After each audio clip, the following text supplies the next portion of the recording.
السلام علیکم ورحمۃ اللہ وبرکاتہ۔ الحمدللہ رب العالمین والصلاة والسلام علی رسولہ الکریم وعلی آلہ وصحبہ اجمعین ومن تبعہ بإحسان الی یوم الدین، اما بعد۔ محترم بھائیوں اور بہنوں، آج کی اس نشست میں ہم موت اور اس کی تیاری کے حوالے سے کچھ اہم گزارشات کرنا چاہیں گے۔ موت ایک ایسی حقیقت ہے جس سے کوئی مسلمان یا غیر مسلم انکار نہیں کر سکتا۔ ہر عقل مند آدمی جانتا ہے کہ ہم اس دنیا میں ایک بہت ہی لیمیٹڈ اور محدود وقت کے لیے آئے ہیں، اور اس مقررہ وقت کے بعد ہمیں ایک دوسری دنیا کا سفر کرنا ہے۔ لیکن اگر فرق ہے ہم میں اور غیر مسلم میں، تو وہ اس بات میں ہے کہ مرنے کے بعد کیا ہوگا۔ مرنے کے بعد کیا ہمیں کوئی پوچھا نہیں جائے گا؟ اسی دنیا کے ساتھ ہمارا سارا ریکارڈ ختم کر دیا جائے گا، یا ہم سے اس دنیا میں کیے جانے والے اعمال کے متعلق پوچھا جائے گا؟ ہمارا اپنا ایمان اور عقیدے کا حصہ ہے کہ مرنے کے بعد ہم اللہ رب العالمین کی بارگاہ میں پیش کیے جائیں گے۔ دنیا میں کرنے والے ہر عمل اور ہر حرکت کا وہاں جواب دیا جائے گا، اور اسی جواب کے مطابق ہمیں کامیابی سے یا ناکامی سے دوچار ہونا پڑے گا۔ فَمَن يَعْمَلْ مِثْقَالَ ذَرَّةٍ خَيْرًا يَرَهُ وَمَن يَعْمَلْ مِثْقَالَ ذَرَّةٍ شَرًّا يَرَهُ۔ جو ذرہ برابر بھی نیکی کیا ہوگا اس کا بدلہ اسے پورا وہاں پر ملے گا، اور جس نے ذرہ برابر بھی کوئی ظلم و زیادتی یا گناہ اور غلط کام کیے ہوں گے، اس کے مطابق اس کے ساتھ وہاں پر باس پرس کی جائے گی۔ اس موت کے بارے میں قرآن کریم میں مختلف جگہوں پر، خاص طور پر سورہ منافقون کے آخری حصے میں چند بڑی اہم باتیں بتائی گئیں۔ ویسے تو آخرت، بعث بعد الموت، یہ ایک ایسا سبجیکٹ ہے کہ قرآن کریم میں مختلف آیات میں اس پر زور دیا گیا۔ چنانچہ فرمان ربانی ہے، قُلْ إِنَّ الْمَوْتَ الَّذِي تَفِرُّونَ مِنْهُ فَإِنَّهُ مُلَاقِيكُمْ، کہ جس موت سے تم بھاگ رہے ہو بھاگ نہیں سکتے، وہ موت تمہارا پیچھا کر رہی ہے اور تمہیں وہ پکڑ کر رہے گی۔ اس کے بعد کیا ہوگا؟ ثُمَّ تُرَدُّونَ إِلَىٰ عَالِمِ الْغَيْبِ وَالشَّهَادَةِ فَيُنَبِّئُكُم بِمَا كُنتُمْ تَعْمَلُونَ، پھر ایک ایسی ہستی کی طرف تمہیں لوٹایا جائے گا جو تمہارے ہر ذرہ عمل سے واقف ہے۔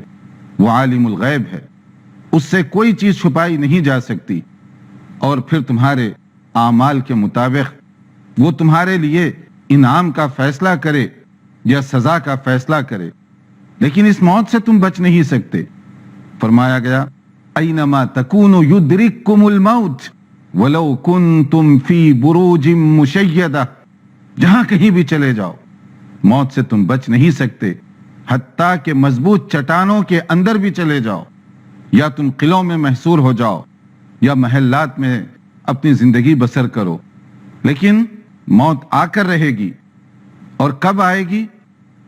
جب اس کا جو وقت مقرر کیا گیا ہے اسی وقت وہ آئے گی، اور اس کے بعد تمہیں اللہ عالم الغیب کی طرف لوٹایا جائے گا۔ انسان اس موت کو دیکھ کر یہ تمنا کرے گا کہ کاش مجھے تھوڑا سا وقت مل گیا ہوتا، کاش مجھے تھوڑی سی فرصت مل گئی ہوتی، مزید کوئی چانس مجھے دے دیا جاتا تو میں پھر سے عمل کرتا، میں پھر سے اپنے آپ کو پریپیئر کرتا، اور جو چیزیں میں نہیں کر سکا اس کو دوبارہ کر لیتا، یا اس کو بہتر طریقے سے کرتا۔ مثلا مان لیجئے کہ میں گناہوں سے آلودہ زندگی گزار رہا ہوں، خواہش کروں گا کہ موقع مل گیا تو گناہ کو چھوڑ دوں گا۔ اور اگر کوئی آدمی نیکی نہ کر سکے تو وہ یہ چاہے گا کہ اگر اسے موقع مل جائے تو وہ نیکی کا کام جو چھوٹ گیا، کوئی صدقہ خیرات، کوئی نوافل کا اہتمام، کوئی ذکر و اذکار، یہ چیزوں کو وہ چاہے گا کہ یا اللہ مجھے تھوڑا سا موقع دے دیا جائے تاکہ میں وہ چھوٹا ہوا کام دوبارہ سے کر سکوں۔ کیا یہ موقع اس کو دے دیا جائے گا؟ پڑھیے قرآن کریم، کیا کہہ رہا ہے قرآن کریم؟ وَلَن يُؤَخِّرَ اللَّهُ نَفْسًا إِذَا جَاءَ أَجَلُهَا، امپاسبل ہے، ممکن ہی نہیں کہ آدمی کو دوبارہ وقت مل جائے۔ آدمی جب کہے گا قال رب ارجعونی لعلی اعمل صالحا فیما ترکت، کہ یا اللہ تھوڑا سا مجھے موقع مل جائے، جو کام مجھ سے چھوٹ گیا وہ میں دوبارہ سے کرنا چاہتا ہوں، تو کیا کہا جائے گا؟ آپ پڑھیے سورہ مومنون آیات 99، 100، 101، 102، کیا کہہ رہی ہیں یہ آیات؟ کلا انہا کلمۃ ہوا قائلها ومن ورائہم برزخ الی یوم یبعثون، نہیں، تمہیں موقع نہیں دیا جائے گا۔ ایک بار جب موت کا وقت آ گیا وہ دبوچ لے گا، اور پھر اس کے بعد کوئی ریورس گیئر نہیں ہے کہ واپس آؤ۔ وہ چاہے گا کہ مجھے موقع ملے تو میں آؤں گا، مگر وہ نہیں آ سکتا۔ اسی لیے کہا گیا حدیث میں، عقل مند آدمی، کلیور آدمی، دانا کون ہے؟ کہا گیا الکیس من دان نفسہ وعمل لما بعد الموت۔ عقل مند آدمی تو وہ ہے جو اپنے نفس کو کنٹرول میں رکھے اور موت کی تیاری کرے۔ اور بے وقوف کون ہے؟ والعاجز من اتبع نفسہ ہواها وتمنى علی اللہ، ترمذی شریف کی حدیث۔ بے وقوف نادان آدمی وہ ہے جو عمل تو نہیں کیا مگر حسرت، آرزو اور تمنائیں بڑی کرتا رہا۔ تو ہمیں اس زندگی کو بطور امانت کے گزارنا چاہیے۔ میرا کوئی کام، میری کوئی حرکت، میری کوئی بات چیت، میرا کوئی قدم ایسا نہ ہو جو کل قیامت کے دن میرے لیے باعث شرمندگی بنے، میرے لیے پچھتاوے اور حسرت کا سبب بنے۔ زندگی کا مقصد یہ نہیں ہے کہ آپ جیسے چاہے کرتے رہیں یہاں پر۔ یہ تو جانور بھی اس طرح کی زندگی گزار لیتے ہیں۔ انسان اور جانور میں فرق کیا ہے؟ ہم ریسپانسیبل ہیں، ہم ذمہ دار ہیں، ہمیں ایک مقصد کے لیے یہاں بھیجا گیا، اور اس مقصد کے مطابق آنے والی زندگی میں ہمارا حساب و کتاب ہوگا۔ اس کے لیے ہمیں اسی زندگی کو غنیمت سمجھ کر اس کے لیے تیاری کرنی چاہیے۔ اور اس تیاری کا ایک طریقہ کیا ہے؟ کبھی کبھی قبرستان کی زیارت بھی کر لیا کریں، کہ رسول اکرم صلی اللہ علیہ وسلم کبھی قبرستان، گریو یارڈ چلے جایا کرتے تھے۔ کس مقصد سے؟ تاکہ آدمی وہاں پر جائے تو ان کے لیے، ان کی مغفرت کے لیے دعا کر سکے، کیونکہ وہ لوگ تو گزر چکے، اب وہ کوئی عمل نہیں کر سکتے، مگر ہم تو ان کے لیے دعائے مغفرت کر سکتے ہیں۔ اور دوسرا جو فائدہ ہے، اپنے لیے سبق، عبرت، لیسن، کہ آپ ایک قبر کے سامنے ٹھہرے ہوئے ہیں، کچھ دیر کے لیے ذرا تصور میں تو لائیے کہ یہ میرا بھائی تھا، یہ میرا دوست تھا، یہ میرا رشتہ دار تھا، جس کو منو مٹی کے اندر دفن کر دیا گیا، اور کل مجھے بھی اسی منزل سے گزرنا ہے۔ میری زندگی، میرا مال، میری دولت، میرے رشتہ دار سب کے سب پیچھے رہ جائیں گے، مجھے ان سب کو چھوڑ کر اسی قبر کے اندر دفن کیا جانے والا ہے۔ اگر آدمی دوسروں کی قبر کے سامنے اس نظر سے دیکھے تو اس کے لیے عبرت ہوگی، اس کے لیے اس میں سبق ہوگا۔ اور قبر یہ بڑی ہی خطرناک جگہ ہے، یہ آخرت کے لیے پہلا پیپر ہے۔ اگر یہ منزل آسان ہو گئی تو پھر محشر کی گھڑی بھی آسان ہو سکتی ہے، اور اگر یہاں ناکام ہو گئے تو گویا کہ پہلے ہی پیپر میں ناکام و نامراد ہو گئے، پھر اس کے بعد حسرت اور پچھتاوا، اس کے بعد ندامت اور شرمندگی، اس کے علاوہ کچھ ہاتھ آنے والا نہیں۔ اسی لیے کہا گیا کہ قبر روضۃ من ریاض الجنہ بھی بن سکتی ہے، یعنی جنت کا باغیچہ، یا نہیں تو جہنم کا گڑھا، و حفرۃ من النار، دوزخ کا گڑھا بھی بن سکتی ہے۔ دونوں صورتوں میں یہ سامنے آ سکتی ہے۔ اور قبر سے مراد کوئی یہ نہ لے کہ صرف جو مٹی نکال کر اس میں دفن کیا جاتا ہے، مرنے کے بعد انسان کا جس طرح بھی انجام کیا جائے، چاہے اسے آگ میں جلا دیں، چاہے اسے پانی میں بہا دیں، چاہے اسے قبر کھود کر اس میں دفن کریں، ہر جگہ اس سے سوال جواب کیا جانے والا ہے۔ کہا گیا عذاب القبر حق، کہ یہی وہ قبر ہے، یہی وہ منزل ہے جس کا عذاب برحق ہے۔ اور اگر آپ قرآن کریم سورہ غافر پڑھیں، آیت 46 جس کے اندر کہا گیا النار یعرضون علیہا غدوا وعشیا ویوم تقوم الساعہ